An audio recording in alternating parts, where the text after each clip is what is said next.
Hey, what's up guys? Today I'm going to be making the second impressions and, the usability of this HyperX FPS alloy keyboard.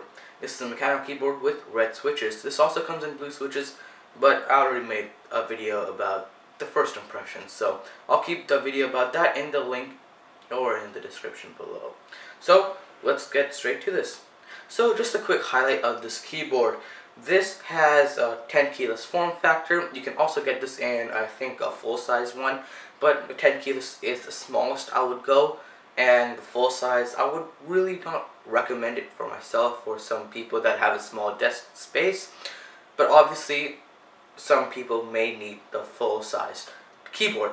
This also doesn't come in like a smaller percent keyboard. This is only 10 keyless or full size, but it's fine. I like 10 keylesses. They're pretty nice too. Full size I don't really recommend, but anywho, this has a Cherry MX red switches. This used to come with brown switches, but it doesn't. So the red switch one that I have right here is $75, but the blue switches that it comes with right now too is $70. I think red switches are more popular then. I don't know. This also has a metal top plate where you can see a seam. I don't think you can see it from the video. Hopefully you can. But there is a seam that transitions plastic to metal on top. The metal makes the keyboard, the whole keyboard, feel very dense and very premium feeling, if you know. So you can see a lot of oils if you put your hand on it, but I think that's the only downside of metal or aluminum on top. Next up is the PBT double shot keycaps. I do see a lot of oils on mine. I don't know if this happens to a lot of people, but this is nice. It's fine. I can still see some oils, but I don't really care that much that I get annoyed with. Next up, this has a micro USB connector, which is not very common on anything basically. I have one on this keyboard and one on a hard drive that I have right there next to my computer, but it's not really common at all. Other than that, this is braided, if you really wanted to know. Other than that, this does have 6 rubber feet at the bottom, 6 rubberized places at the bottom.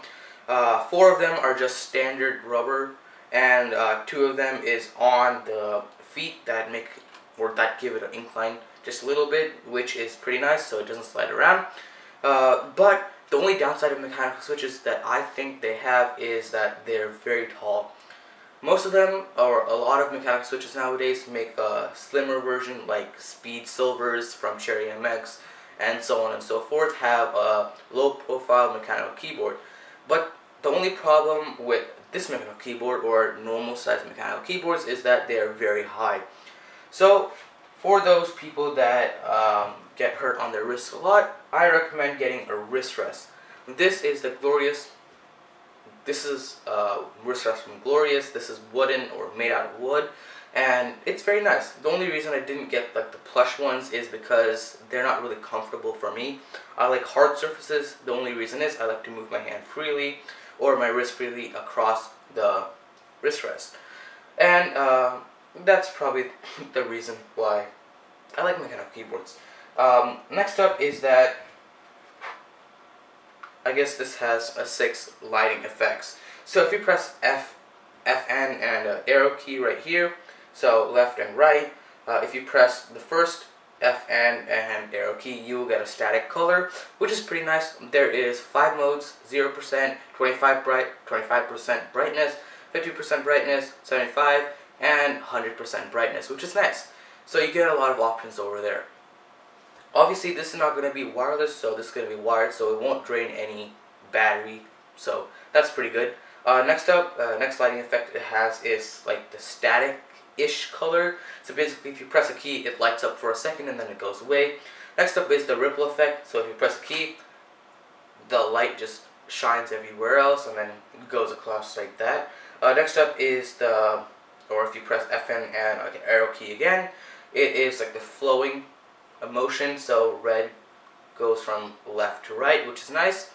And this also has a gaming lighting effect. So basically it only lights up WASD, shift, control, space, 1, 2, 3, and 4. You can also change like whatever keys you want to change or want to light up in that color or in that mode, but I haven't figured that one out, plus I don't really care at all. Other than that, you can't change the brightness levels in other lighting effects other than static, which is kind of sad, but it's fine. Who cares anyways? So here's a typing test of how this sounds. This sounds pretty good. This is Cherry MX red switches with PVD, plastic keycaps, and an aluminum top plate. So this is how this keyboard sounds.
So yeah, the sound on this mechanical keyboard is very nice.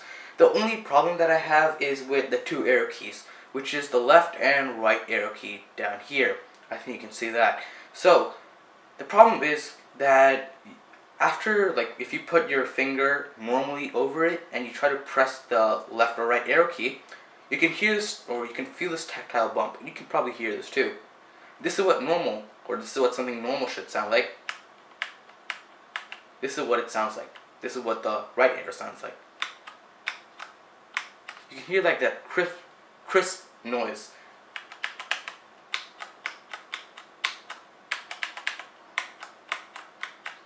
I think you can tell. So that happened to both left and right arrow key. This is what happened from day one of using this keyboard.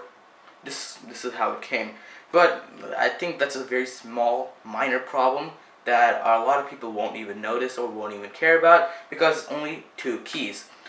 Hopefully it doesn't happen to all the keys for some people that buy it, but overall this keyboard is very good. Next problem that I have is that nothing is looped, so you can hear this rattle.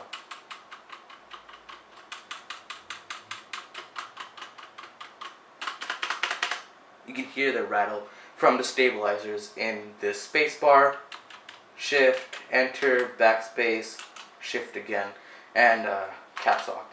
So that's probably the only two problems, or 2 out of 3 problems. Next problem is the connector. This is a micro USB or mini USB cable. It's one of them, so it's very difficult to find this kind of keyboard connector online. So if you, let's say, want to get a custom keyboard or a custom cable for this keyboard, it's very hard to find this connector, so you will have to search a lot for this connector. So if you want like a custom coiled braided cable, it's going to be very hard for you to find this kind of keyboard online or in any other website. So those are the only 3 problems that I have with this keyboard, but overall it's very good for the first keyboard, for the first mechanical keyboard that I own. This is amazing. And if you don't know how blues or reds sound like, I think reds are loud enough. Yeah, reds are pretty much loud enough for me. So yeah, if you're deciding between blue or red, I think red switches are very nice, and they're pretty nice and pretty loud too. And overall, this keyboard is very nice. Has amazing backlighting effects, if you want to say that. Obviously, this is only red backlighting, so you won't have that rainbow puke in your whole desktop. But other than that, this is a very good keyboard. Anyways, guys, that's going to be it for this video. Hope you liked this video, and if you want to see more of this content, make sure you like and subscribe to this channel, so you might be able to see more of this content. Anyways, guys, that is going to be it for this video. Peace.